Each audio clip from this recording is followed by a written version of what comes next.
March Madness is almost upon us, and while Nintendo is celebrating this spring sort of silently, they do have Yoshi coming at the end of the month, but other developers are really ramping up, and that is why this week we have 7 new Switch games, 6 are brand new announcements, 1 is a really cool physical release, and Gabe, we also have a new update for one of your favorite Switch releases. Before we do that though, Zach, we have to give away a game, because that's what we do here every single week. We give away a cool game, or what we think is a cool game, for you guys to enjoy. What did we give away this week, Zach, and who won it?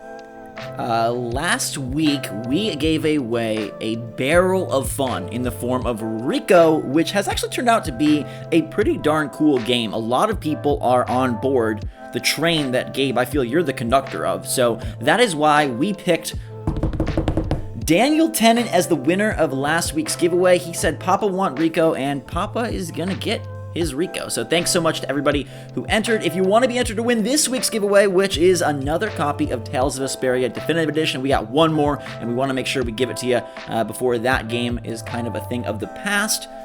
All you gotta do is like the video, give it a big thumbs up, and let us know in the comments which of these games today you are most excited for. We'll pick a winner at the start of next week's episode.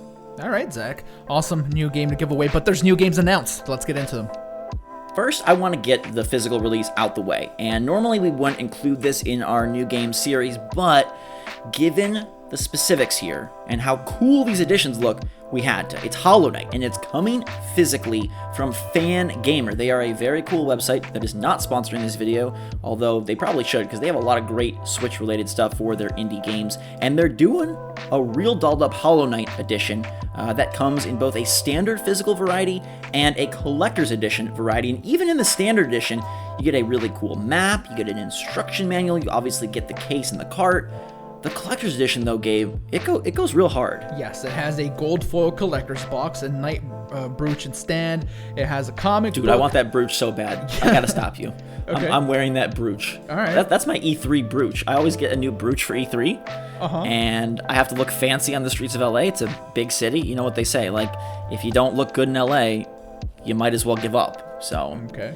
All right. Yes. Comic book, gold foil art print set. It has a papercraft set that's a pre-order bonus, and a Switch exclusive cleaning cloth, Zach.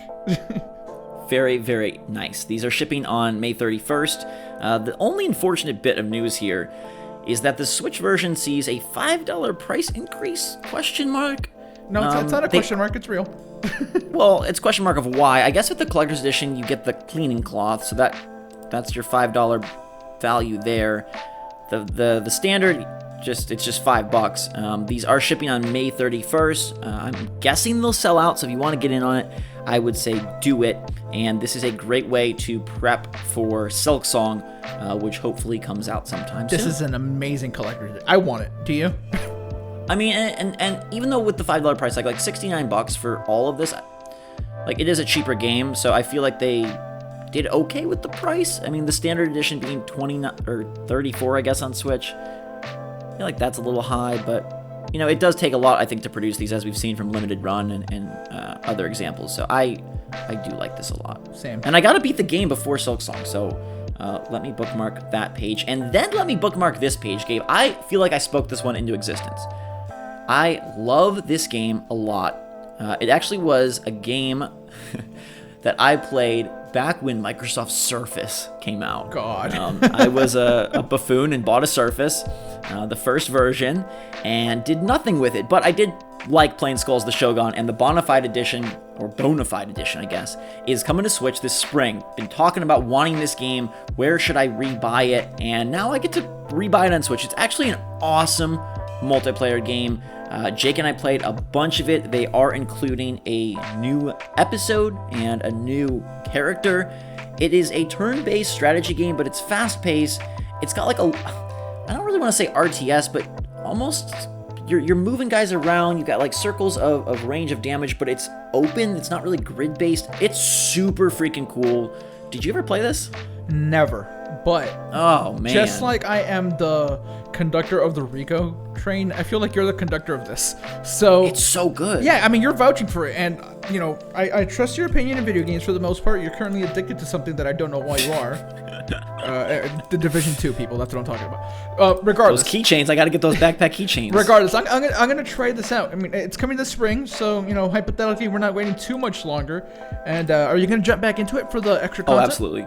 It's so good. Even if it wasn't extra content, like Jake and I legit love this, and I don't know how the Switch version will work. We don't have all the details. It does have a single player campaign. It's got developer commentary, local and online. So I guess it is local and online, up to 4 players at once.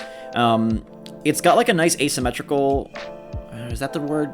That's not the word. What's the word where you take turns independently and you like can wait for the person? Asynchronous. Okay. There you go. Asynchronous. That is the word I've been looking for. Unless this game is like $50, which I don't think they'll do that to you. Like, this isn't instant buy. This will become one of those like, oh, it was on other platforms. It's fantastic. Insta buy on Switch, like Tower Earthfall. Wait, how long ago was that on other other platforms? Oh wait, you said Surface. Oh, that was like 5 years ago, dude. Oh yeah, Skulls the Shogun it is a moldy oldie. Okay. But it's about to have not a whole lot of mold. So I like it a lot. It released in 2013, and it is great. Okay. Next up, Gabe, we've got a game that I initially just brushed aside when I saw the press release, but after witnessing the trailer, this is one I do not want to miss over. It's called Mistover, and it is a combo of Darkest Dungeon and Etrian Odyssey from the developers of PUBG and Terra, and it's coming to Switch this summer. I don't want anyone to hear PUBG and think that this is some like generic battle royale. That is not what this is. This looks like pretty awesome and creative. We don't have a ton of gameplay right now. All we have is this tease, but I'm glad that something that they made is coming over to Switch. Yeah, this looks cool. It does, and Darkest Dungeon. It's interesting to see. It's inspiring. Some interesting titles, or some upcoming titles as of late, but I really like the look of this one. I'm not the biggest Etrian Odyssey fan, but I did really like Darkest Dungeon, and it has a really cool look and vibe. It's going to be playable at PAX, so hopefully we hear more about the quality. It does say that it has 40 hours of gameplay, turn-based RPG with a twist. Maps are always changing, build up your army, and the mist influences everything. I'm going to influence you. To buy this? Yeah. Good. You can utilize skills, upgrade your gear. You have limited visibility, obviously because of the mist, and you have to balance greed and satisfaction. Oh man. Whoa. This is starting to cut a little deep. Okay, well, if you can't balance those, then maybe American Fugitive is for you. This is an open world sandbox game from Curve Digital, and it's coming to Switch in 2019. Now, when I heard this game, I was like, oh, wow. Yeah, this is from developers that made Time Splitters, Crysis, and GoldenEye Reloaded. And then I saw it's a top-down open world game. I was like, okay, the Switch is going to get some interesting open world title. It's top-down, boys and girls. Yeah, it's like Grand Theft Auto 3. Yeah, I mean, it still could be cool. It is a mature action game with an original story, charming open-world 80s rural North America environment. Rob houses, steal cars. Just don't get caught, Gabe. Here's Zach. Set in a sleepy American country town in the 1980s, American Fugitive invites you to play as Will Riley. You're no angel, but you're no killer. Yet the cold-blooded murder of your dad is a crime that you've been locked up for. That doesn't sound good, but it's a cool, fun premise for the game. I hope I never get... Well, I can, I guess. I'll say I hope I never get framed for my dad's murder, but yeah, never mind. Yeah, please don't. It's like... Yeah, it could be interesting, but I'm not holding out a ton of hope. What I am holding out hope for, though, Gabe, is Atomic Crops, because this is really nice. If you've ever wanted to merge bullet hell games with farming simulators, this is your game. Most of these games say live a calm life, marry your sweetheart, but this one says farm, marry, kill, which is a little more intense. You own the last farm in the post-apocalypse wasteland inherited from your grandfather. So they're really following the plot beats. You might even be able to make some beats. This actually, honestly, this is Dwight Schrute's vision of what farming should be like. Do you think there will be bears in Battlestar Galactica in the game? I don't know, but I feel like in Dwight's dream world, you are defending your farm with insane weaponry, getting married, but then also killing things, and it actually looks really, really cool. The bosses look fun. It's here's what I love about it. Enter the Gungeon took the gun theme and created weapons and enemies and bosses out of that. This is taking the farm theme and creating it all from crops and creatures of the farmland. They said that there was a mixture of a little bit of Fallout vibes in here because of the whole the whole apocalyptic nature of it and nuclear and yeah, dude, this game actually legit looks fun. Though just sometime in 2019, we don't have a more specific date than that. That's unfortunate. Yeah. It is from Raw Fury, who has done good work on the Switch. Them. They do the Kingdom games, Dandara, Goner. Goner is such a good like OG Switch game. Yeah. Like it's small, it's not like better than anything else, but and Gabe, I think it has roguelite elements. Oh! We did it! We got it in this episode. Okay, let's go back to stealing and crime. Thief Simulator is coming to Switch, and this is actually a pretty good-looking game. I hope they're able to realize these graphics on Switch. You can do all sorts of things, Gabe. You can steal cars, you can sell the parts on the internet, you can break into houses, you have to like stalk the homes and find out the people's schedule, decide your own approach.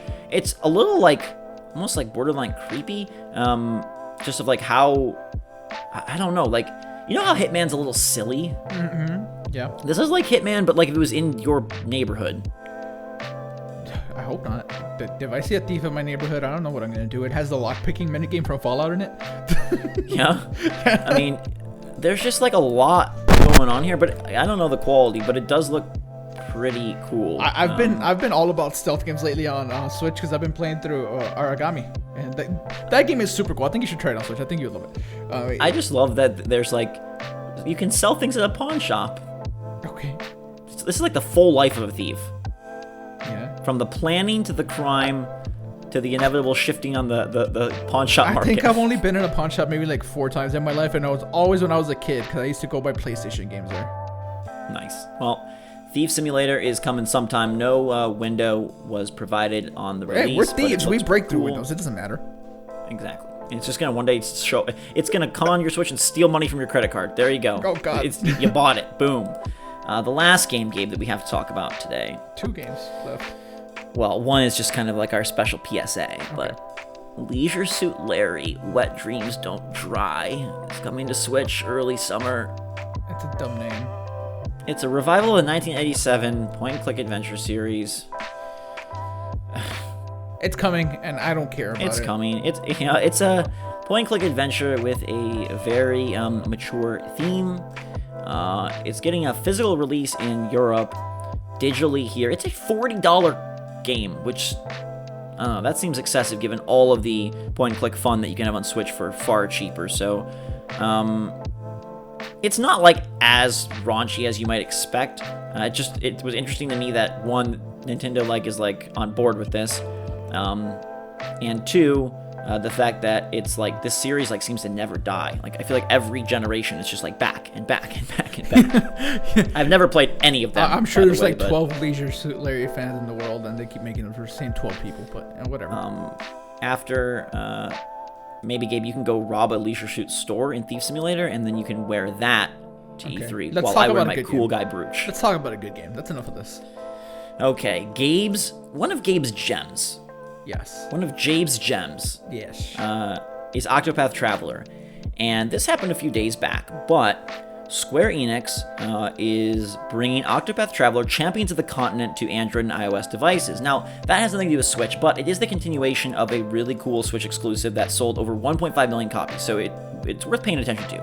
And it's also worth paying attention to because the second half of their announcement, where they said that a full-on console sequel will take a little while longer. So no announcement, but I guess it's just the early stages of hey, Octopath clearly did so well, they clearly love what they're doing, and they're gonna make a sequel. Yeah, a game like this doesn't go sell almost 2 million copies and then you just don't make another one. It's so profitable. They, in my opinion, are rushing a mobile version out. A mobile version that I'm upset that I can't try because they have this beta thing going on, but it's only for Japan.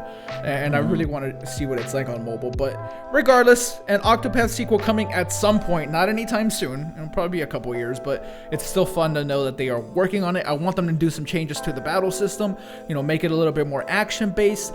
Think maybe the Tales series where you get to actually control your character around.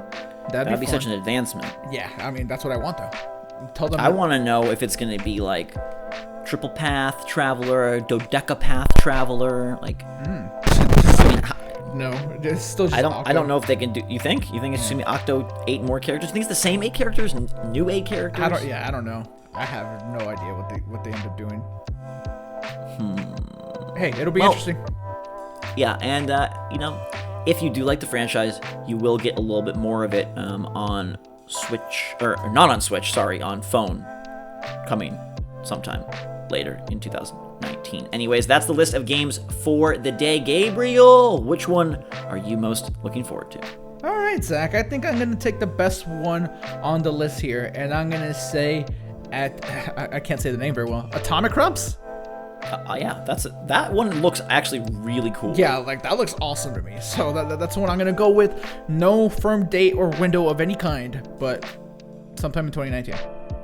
Very, very hyped for that. I got to give some love to Skulls the Shogun Bonafide Edition. That game is prime multiplayer gaming.